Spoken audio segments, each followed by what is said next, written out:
যেতে যেতে পথে শিয়ালের লেজে আগুন ধরিয়ে দিয়েছে।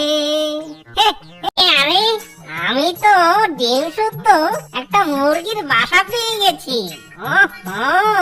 বাসায় দেখি মুরগির চারটা ডিম আছে। দেরি না করে এই ডিমগুলো তাড়াতাড়ি সাবার করে দে। সেই দুষ্ট পাজি শিয়ালটি একথা বলে কোনো দেরি না করে সেই ডিমগুলো খেয়ে ফেলে।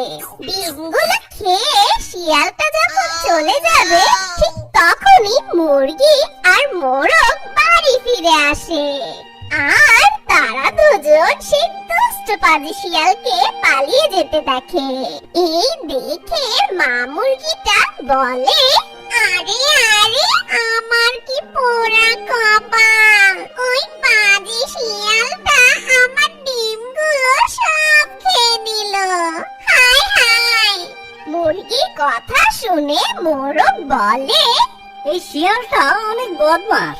ডিমগুলো যতই লুকিয়ে রাখি না কেন এই বজ্জাত শিয়ালটা ঠিকই খুঁজে বের করে আর আমাদের ডিমগুলো খেয়ে নেয়। এবার আমরা আমাদের ডিম বাঁচানোর জন্য একটা বুদ্ধি বের করব। আমরা এমন কি করব?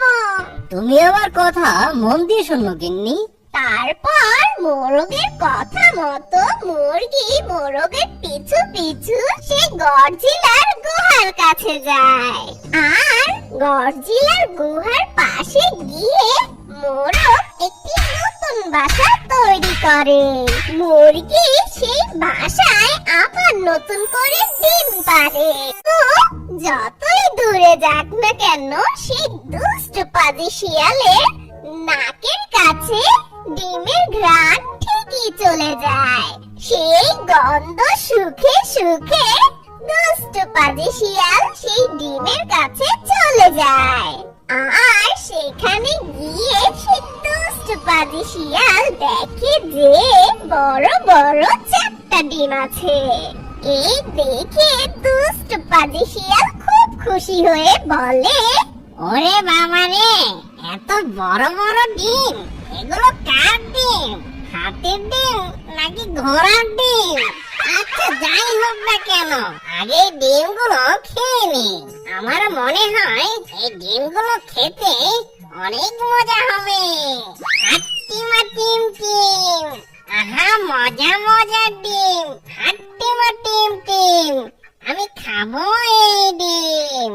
আরে হলুদ সবুজ কালো লাল, আজকে আমি মালামাল। তখন সেই মোরগ আর মুরগি পাশে থাকা গাছের উপরে দাঁড়িয়ে দেখছিল। তখন মোরগকে মুরগি বলে, ওই দেখো শিয়ালটা আবার চলে এসেছে। এই আওয়াজ করো না, চুপচাপ দেখে যাও।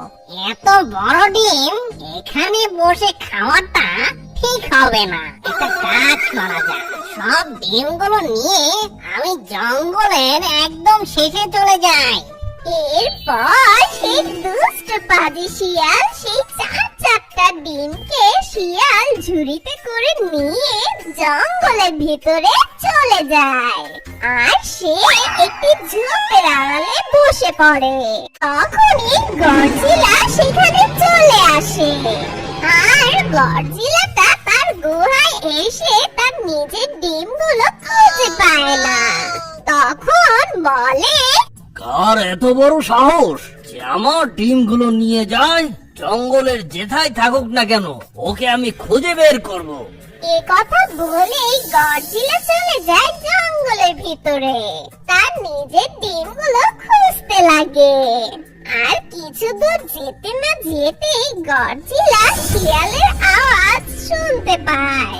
হাট্টিমা টিম টিম, আমি খাবো এই ডিম। এখন আমি কোনটা খাবো? বড় খাবো না ছোট খাবো, নাকি সবই খাবো? এরপর সেই দুষ্ট পাজি শিয়াল সেই ডিমগুলো চাটতে লাগে। আর ঠিক তখনই গডজিলা সেই দুষ্ট পাজি শিয়ালের পিছনে এসে দাঁড়িয়ে বলে, এই শিয়াল, আরে কে রে? আমার খাবার সময় ডিস্টার্ব করতে এলি? আগে ডিমগুলো খেতে দে, তারপর তোর সাথে কথা বলবো। এই বলে দুষ্ট শিয়াল যখন ডিমগুলো খেতেই যাবে, ঠিক তখনই গডজিলাটা সেই দুষ্ট পাজি শিয়ালকে কামড় দিয়ে উপরে উঠিয়ে নিচে ফেলে দেয়। ওরে বাবা রে, এত জোরে আমাকে কে আছাড় দিল রে? ওহো, আমার কোমরটা গেল রে। ওরে বাবা, এ দেখি গডজিলা। হ্যাঁ আমি গডজিলা। তোর সাহস কি করে হলো আমার ডিম চুরি করা? ঠিক তখনই দুষ্ট পাজি শিয়াল গডজিলাকে দেখে সেখান থেকে দৌড়ে পালিয়ে যায়। তোর এত বড় সাহস! একে তো আমার ডিম চুরি করেছিস, আবার এখন পালিয়ে যাচ্ছিস। দাঁড়া, তোকে আমি মজা দেখাচ্ছি। এই বলে গডজিলাটা সে শিয়ালের পিছু পিছু যেতে লাগে। যেতে যেতে পথে সেই গডজিলা শিয়ালের লেজে আগুন ধরিয়ে দেয়। আর তখনই শিয়ালটা দাঁড়িয়ে বলে, ওরে বাবা রে, কে কোথায় আছিস? আমাকে বাঁচা, আমার লেজে আগুন লাগিয়ে দিয়েছে। এই বলে সেই দুষ্ট পাজি শিয়ালটা সেখান থেকে দৌড়ে পালিয়ে যায়। আর মোরগ মুরগি সেখানে দাঁড়িয়ে দাঁড়িয়ে সবটা দেখছিল।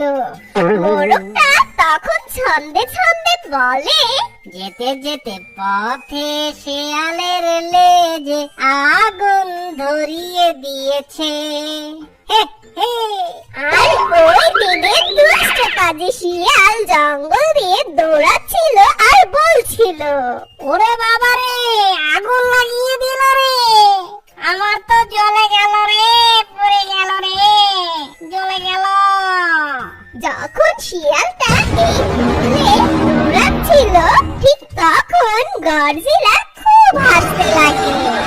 এরপর সেই দুষ্ট পাজি শিয়ালটা একটি নদীর কাছে গিয়ে নিজের লেজটা সেই নদীর পানিতে ডুবায়। ওহো, জানটা ফিরে পেলাম। আহ! ওরে বাবা রে, কামড়ে দিল রে, আমাকে কে কামড়ালো রে? ওরে বাবা রে। তারপর সেই দুষ্ট শিয়াল দেখে সেটা একটা কাকড়া ছিল। আর সেই কাকড়াটা দুষ্ট পাজি শিয়ালের লেজটা খুব জোরে কামড়ে ধরে আছে। আর সেই কাকড়াটা খুব মজা পাচ্ছিল। আর এটা দেখে সেই দুষ্ট পাজি শিয়াল ব্যথায় কাতরাতে কাতরাতে বলে, আরে কামড়ানোর জন্য আমাকেই তুই পেলি নাকি? আমার তো এমনিতে লেজ পড়ে গিয়েছিল, তার উপর আবার তুই কামড়ে দিলি। কি যে করি?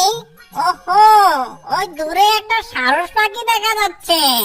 এই কাকড়ার থেকে রেহাই পাওয়ার জন্য আমি ওই সারস পাখির কাছে যাই। ও তারপর সেই দুষ্ট পাজি শিয়ালটা কাতরাতে কাতরাতে সেই সারসের কাছে চলে যায়। তারপর সারসকে বলে, সারস বোন, তুমি আমাকে বাঁচাও এই কাকড়ার হাত থেকে। দুষ্ট পাজি শিয়ালের এ কথা শুনে সারস বলে, কিন্তু তার বদলে আমি কি পাবো? তার বদলে আমি তোমাকে অনেক পুরস্কার দেব। ঠিক আছে, তাহলে আমি তোমার সাহায্য করছি। তারপর সেই সারস শিয়ালের লেজ থেকে সেই কাকড়াটাকে ছুঁড়ে ফেলে দেয়। এই নাও, আমি তোমাকে সাহায্য করেছি, এখন তুমি আমার পুরস্কার দাও। কি? তোর পুরস্কার? যা এখান থেকে, ভাগ বোকা সারস। এই কথা বলে দুষ্ট পাজি শিয়াল সেখান থেকে চলে যায়। আরে আরে, এই শিয়ালটা আসলে খুব দুষ্ট। আমাকে দিয়ে ও কাজটা করিয়ে নিয়েছে, কিন্তু আমাকে কোনো পুরস্কার না দিয়ে চলে গেল। আসলে এই দুষ্ট পাজি শিয়ালটা সব সময় সবাইকে খুব বিরক্ত করে। জঙ্গলে সব পাখিদের ডিম ডিমগুলো চুরি করে খেয়ে ফেলে। আর আজকে কি না আমাকে পোল্ট্রি দিয়ে চলে গেল, আর আমার পুরস্কারটাও দিল না। দুঃখ পেও না সারস বোন, পরে ঠিকই একটা সময় দেখবে ওই দুষ্ট পাজি শিয়াল উচিত শিক্ষা পেয়ে যাবে। আর দেখবে একদিন সুযোগ যদি আমরা পাই, ঠিক ওকে উচিত শিক্ষা দিয়ে দিব। চলো আমরা দুজন এখন চলে যাই। এরপর তারা দুজন সেখান থেকে চলে যায়। আর তারা দুজন বুদ্ধি করতে থাকে এই দুষ্ট পাজি শিয়ালকে কিভাবে মজা চাকানো যায়। আর ওই দিকে সেই মুরগি আবারও ডিম দেয়। আর তারা সুখে শান্তিতে জীবন যাপন করতে থাকে।